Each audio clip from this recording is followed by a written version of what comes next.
Happy Monday, punters. Up and at 'em. Voice a bit croaky, bit of a lurgy, bit of a go-dees. How about them demons? Jimmy's jig. That was one of the most fun days at the footy I've had. So the four-legged sports. Cocker by the numbers. 7 is the starting number. 7 out of 7 for Jigsaw. Amazing. Not just 7 out of 7, but that's 7 out of 7 at 5 different tracks in 3 different jurisdictions in 2 different countries. Beware taking on the Iron Horse. Other numbers, 3.8 lengths above benchmark on Vince Cardi's IVR work. That's the fastest he's gone first section. That is flying. So another number, 13. That was his barrier. Apparently that was a disadvantage. If you think a wide barrier for a fast horse is a disadvantage, you're not thinking. After 300 metres, he's exactly where Logan Bates wanted him to be. He's flying, but putting everything else out of their comfort zone, who didn't have and haven't got his early speed.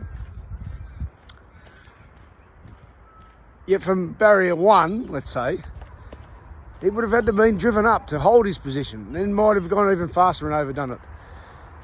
So that first section, as we discussed on today's Year Round Carnival podcast, that's the fastest he's gone the past 2 years in the first section.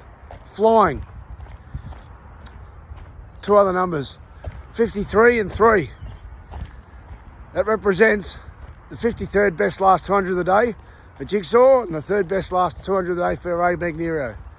Guess who won? Boohoo get backers. Generally, boo with the ones on pace, particularly if the track's suiting, which became the theme at Randwick. Now, this amused me. I immersed myself in Melbourne jurisdiction, but obviously have a bit of a look in Sydney most of the weeks of the year.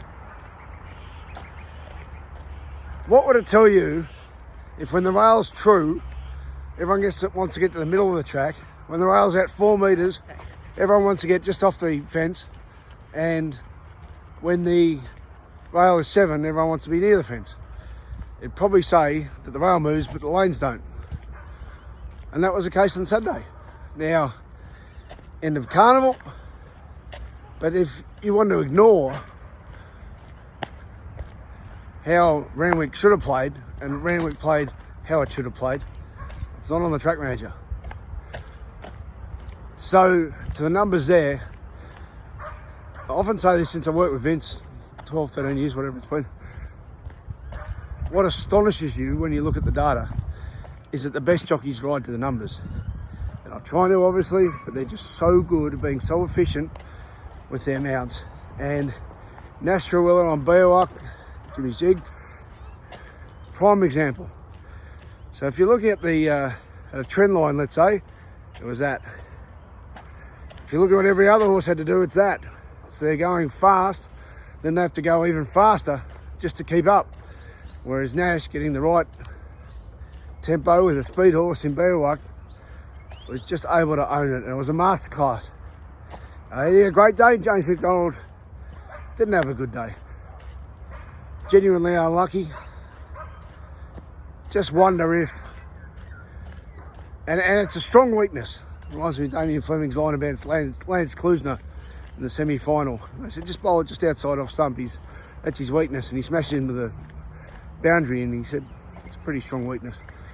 James McDonald's slight, ever slight weakness, I think, are on pace tracks, because he generally, and he's such a freak at it, has horses off pace midfield and wins. And on Saturday, that style wasn't suited. Probably didn't have the right horses, all that. But I'm just comparing the results, which may be a fallacy, but time will tell. But Beowulf was super. Gee, they got a good one, the Blue Jackets. Hope they keep it going. I don't know if it's a stallion, but he could have serious upside, because the Golden Rose win was so blistering.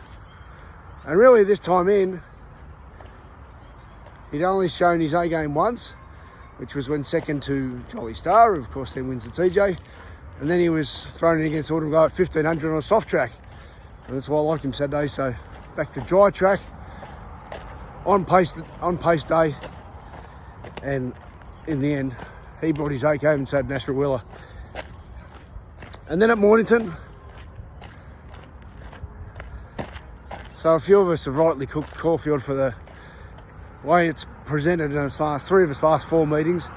Bizarre. It's obviously not against the expertise of the track manager and his staff, given that they got it perfect for 12 months. Something went on there. But anyway, the Melbourne Racing Club had Mornington Cup Day and that track played perfectly.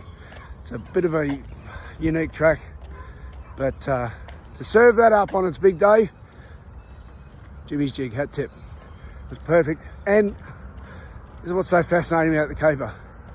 I was opposed to Ambassadorial, the favourite in the Mornington Cup, for exactly the same reason that I was opposed to Jigsaw in the Crocker.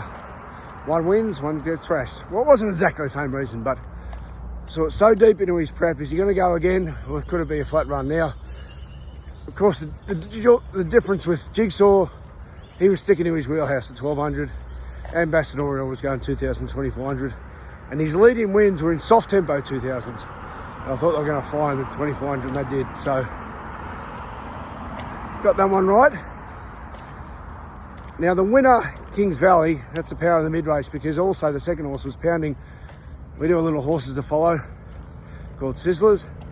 And we identified them both from the Ambassadorial win, which we didn't include, because from an impossible position against the tempo, they both did huge mid-race moves.